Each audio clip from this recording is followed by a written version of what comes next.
22만 전자, 155만 닉스로 약 석 달 전 수준으로 투자자 이탈 조짐이 뚜렷해지고 있습니다. 주식 투자는 역시 하면 안 돼. 또 이렇게 생각할 수도 있죠. 그게 아니에요. 여태까지 우리가 그런 금융 교육을 안 받았어. 나는 10만 원에 샀는데 8만 원이 되기도 하고 7만 원이 되기도 해요. 상관 안 하죠. 나중에 100만 원이 될 텐데 5% 10% 벌려고 하는 게 아닙니다.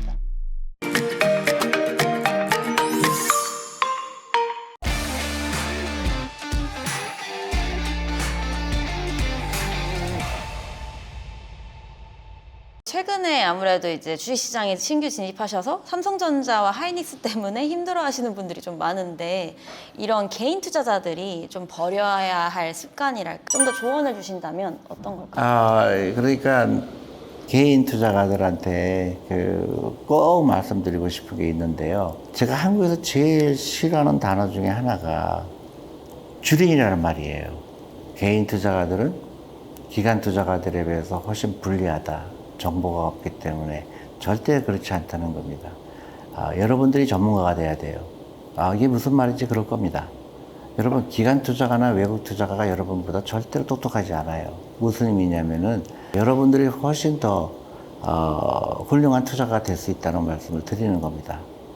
단순히 기분 좋아라고 하는 게 아니고요. 여러분들이 갖고 있는 기본적인 생각이 군중들이 나보다 똑똑할 거다. 그리고 또 행운이 있을 수가 있어요.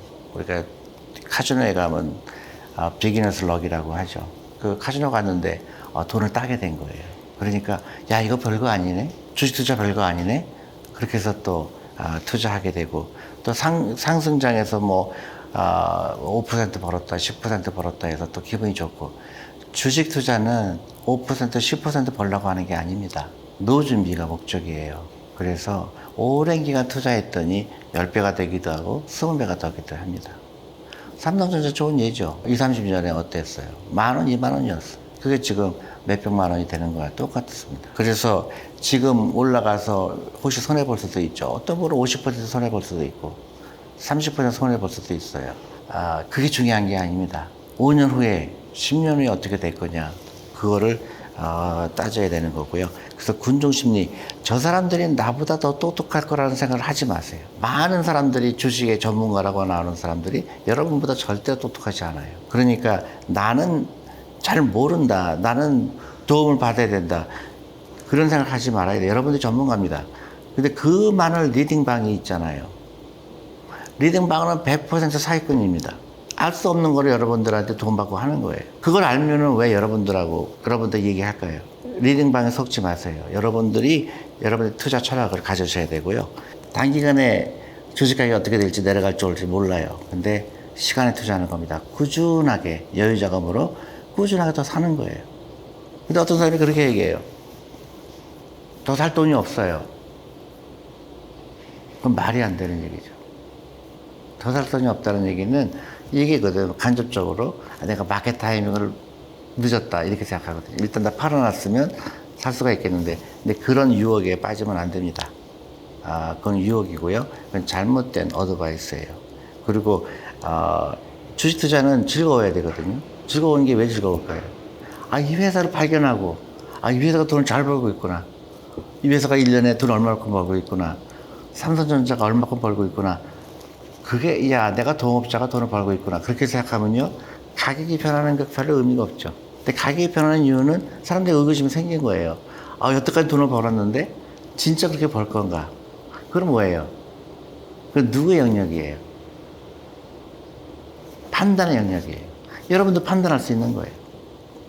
내가 AI 써보니까 굉장한데? 혹시 보니까 반도체가 실제로 엄청나게 필요할 것 같아. 그런 사람이 있는 반면에 이건 너무 과장된 거야. 어느 게 오를까요? 모르죠. 근데 그렇게 투자하는 거예요. 그게 투자예요. 근데 그건 전문가 영역이 아니죠. 누가 영역이에요? 여러분들의 판단의 영역이에요. 그게 재미난 거예요. 그거는 초등학생도 할 수 있고 중학생도 할 수 있고 어른도 할 수 있고 70대 노인도 할 수 있는 거예요. 근데 차트를 보거나 주식을 가격을 예측하는 거는 누구도 할 수 없어요. 여러분들은 투자가가 되실래요? 투기꾼이 되실래요? 투자가가 되는 거죠. 그래서 제가 온 가족이 같이 하라는 뜻입니다. 온 가족이 같이 해야 돼요. 즐겁죠. 근데 주식 가격은 변해요. 나는 10만 원에 샀는데 8만 원이 되기도 하고 7만 원이 되기도 해요. 나는 상관 안 하죠. 나중에 100만 원이 될 텐데 10년에 100만 원이 되고 그러니까 이제 펀더멘털을 보려고 하는 노력이 필요하죠. 그러니까 다시 강조하지만 꼭 기억을 하세요. 그레이트 인베스터가 되는 방법은 엄청난 훌륭한 투자가 되기 위해서는 좋은 학교 나왔다. 좋은 학벌이 있다. 내가 공부를 열심히 했다. 주식 공부는 그렇게 하는 게 아니에요. 되게 주식 공부를 어떻게 하죠? 차트를 보는 거 공부하죠. 그건 빵점이고요. 주식 투자는 펀더멘털을 알려고 노력하는 거예요. 앞으로 미래에는 어떤 일이 일어날까? 어떤 기업이 돈을 벌을까? 어떤 사람이 죽을까? 그 사람들의 영역이에요. 그거는 학벌이 중요한 것도 아니고, 나이가 중요한 것도 아니고, 궁금한 사람들의 몫이에요. 여러분들은 궁금해야 되는 거고, 쓸데없는, 주위 사람들이 얘기하는 그런 노이즈에 영향을 받지 말아야 되죠. 진정한 공부는, 그런 아주 펀더멘털한 거예요. 앞으로 세상이 어떻게 변할까? 그리고 재밌죠. 거기 이 기업은 어떻게 돈을 벌을까? 대신에 소비를 투자로 바꾸는 현명함도 필요하죠. 막 그동안은 막 정신없이 쇼핑하다가 이거는 나 안 되겠다. 이 돈으로 주식을 사야 되겠다. 그죠? 근데 우리는 그동안 어떻게 배웠어요? 주식은 하면 안 된다고 배웠죠. 근데 그런 편견에서 벗어날 필요가 있는 거죠. 장기 투자해야 되고 절대 빚으로 하면 안 되고 그 다음에 중요한 게 또 뭘까요? 내 전체 자산에서 주식 비중이 얼마가 돼야 될까? 내가 지금 노후 준비하고 있는 걸까? 노후 준비하고 있지 않은가? 훨씬 더 그게 중요한 이슈죠. 주식가격이 올라가고 내려가는 거는 사실은 굉장히 마이너한 거예요. 나는 20년 투자할 건데 지금 삼성전자가 10% 빠졌다고 해서 내 인생에 그렇게 큰 흠이 냈을까요? 진짜 문제는 뭐예요? 삼성전자 안 갖고 있는 거죠. 그게 위험하죠. 주식 안 갖고 있는 게 위험한 거죠. 주식 안 갖고 있다는 얘기는 돈 벌 기회가 없다는 걸 똑같아요. 주식가격이 올라가고 내려가는 거는 항상 있는 일이고 그거는 누구도 모른다 이렇게 생각하시면 돼요. 몰빵 투자를 하신 분들도 생각보다 많으시더라고요. 현재 뭐 반도체라든지 분산 투자가 아니라 막 시드들을 다 집어넣어가지고 이런 분들이 되게 많은데 어떻게 하면 좋을지가 사실 궁금하긴 해요. 그러니까 제가 안타까워요. 왜 이렇게 무모하게 투자를 할까? 그게 금융교육의 부재예요. 그 다음에 또 하나는, 이 금융기관에 이런 노력을 해야 돼요. 예를 들어서 레버리지 펀드다. 그러면, 이제 그걸 영어로 fiduciary duty라고 그래요. 그래서 그 펀드를 만드는 기관에서, 이게 정말로 우리 고객들한테 유익할까? 그거를 먼저 생각해야 돼요. 이거는 우리 고객들한테 유익하지 않다. 그럼 출시하지 말아야 되죠. 사람들이 원하니까 막 출시하는 거잖아요. 그 경계선이 좀 필요해요. 그래서 미국의 많은 그 자산운용사는 항상 생각하는 게 이게 우리 고객들한테 유리할까? 나 같으면 안 할 것 같아. 그럼 안 해야죠. 이제 자본시장에서 가장 중요한 덕목 중에 하나입니다. 근데 개인들도 마찬가지죠. 개인들도 내 노후 자금인데 왜 이렇게 함부로 했죠? 옆에 사람 들어서 그래요. 선동이 된 거예요. 누가 좋대. 그러니까 또 우르르 몰려가고, 또 누가 나쁘대. 그러니까 우르르 또 빠지고. 이제는 그런 행태에서 이제 답습에서 벗어나야 돼요. 또 손해보면 어떻게 돼요? 또 사람들은, 주식 투자는 역시 하면 안 돼. 또 이렇게 생각할 수도 있죠. 그게 아니에요. 여태까지 우리가 그런 금융교육을 안 받았어요. 또 지나갑니다. 그럼 또 지나가면, 그때 할 걸. 그때도 괜히 팔았네. 끊임없이 똑같은 얘기 할 거예요. 현 시점의 공포 때문에 막 손절매하거나 이러지 말고 앞으로 어떻게 할지를 네. 근데 이제 안타까운 거는 이제 대부분 빚을 내서 투자할 경우는 이제 반대매매라는 게 있거든요. 내가 팔기 싫어도 그 빚 때문에 팔아야 될 때가 오죠. 그러니까 그걸 피하기 위해서 절대로 빚 내서 하면 안 된다는 얘기 하는 거예요. 그러니까 월급의 10%, 20% 꾸준하게 그렇게 해야 된다 이렇게 말씀드리고 싶어요. 그렇게 했는데 마이너스 됐다. 괜찮아요. 근데 내가 빚을 내서 레버리지를 심하게 해서 했을 경우에는 굉장히 심각한 문제가 생길 수가 있죠. 쉽게 얘기해서 주식시장은 막 변동성이 크잖아요. 요새는 특히 심하잖아요. 우리가 비행기 탔는데, 저 미국에 가는 비행기 탔는데, 유동 치는 거예요. 좀 심하게 치는 거예요. 그렇다고 우리 뛰어내리지 않죠. 결국은 목표지에 도달하죠. 목표지에 도달하는 게 노준비예요. 그러니까, sit tight. 떨어지면 안 되니까. 그렇게 생각하시면 돼요. 그러면 즐겁죠. 네, 좋은 교훈이에요. 절대로 빚내서 하지 말아라.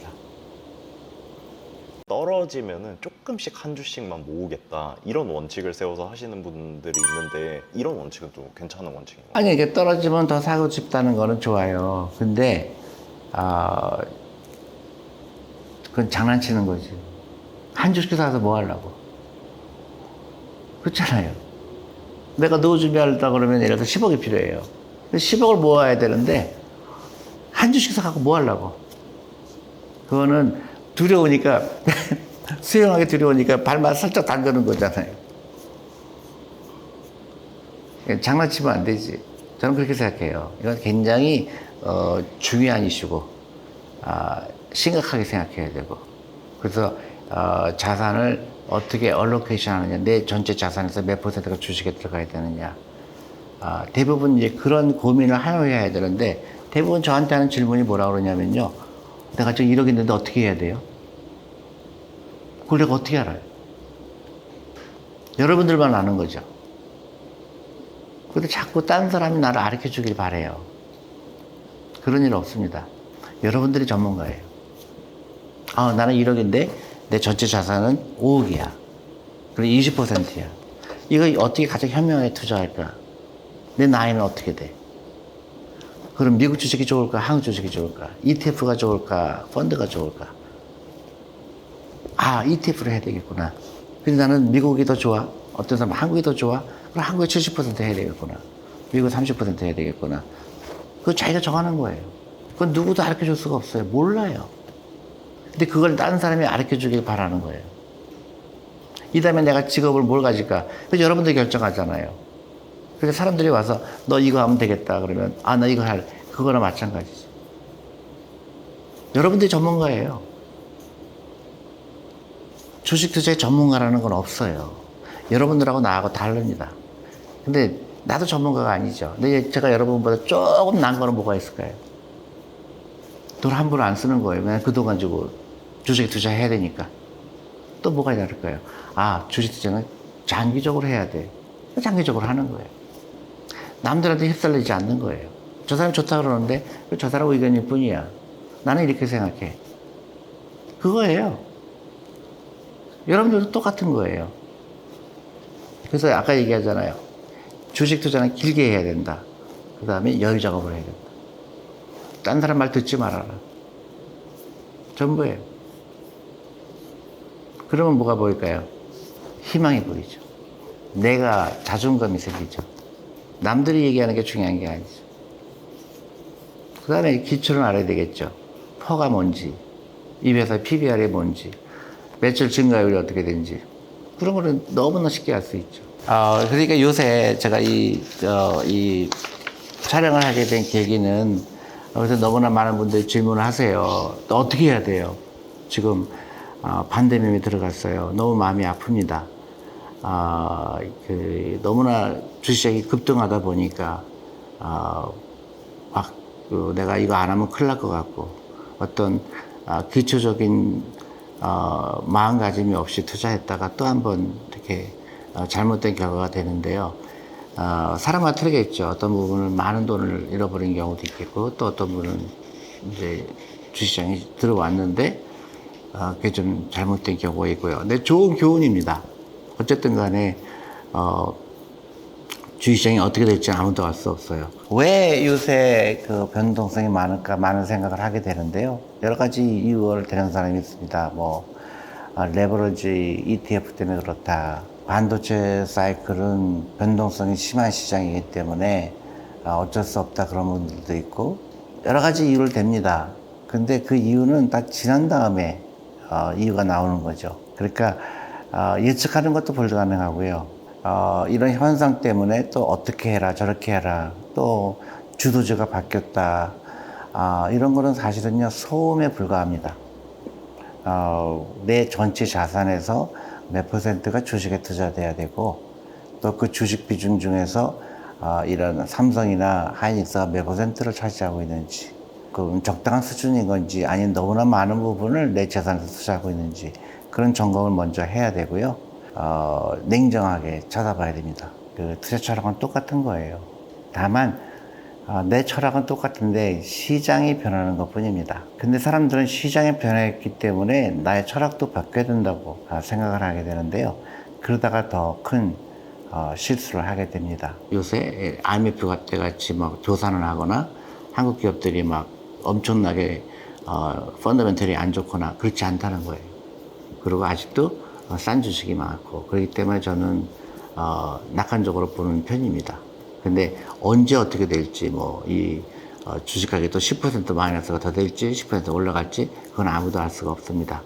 근데 이런 시가총액을 보거나 했을 때 한국 주식이 절대로 비싸지 않다는 생각을 하고 있고요. 그건 제 개인적인 생각입니다만은 저는 이제 정부도 그런 그동안 했던 개혁들 상법 개정이라든가 아니면 자사주 소각이라든가 이런 거에 대해서 계속 신뢰를 줘야 될 것 같아요. 계속 이런 개혁은 이루어지고 있구나. 그러면 주식시장은 계속 우상향하지 않을까 그렇게 생각이 됩니다. 제일 중요한 거는 미국이 1980년에 했던 거 퇴직연금의 개혁. 지금 한국의 퇴직연금이 막대한 돈이 아직 주식시장에 들어오지 않고 있거든요. 그런 것들의 제도적인 보완이 되면 저는 한국 주식에 대해서 비관적이지 않습니다. 네, 여러분들도 마찬가지로 혹시 투자는 안 하고 계시다 그러면 지금부터 해야 되고요. 제일 중요한 거는 금융교육이고요.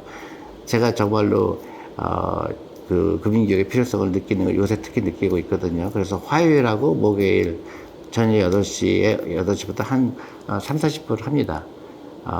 그래서 그 교재 갖고 하고요.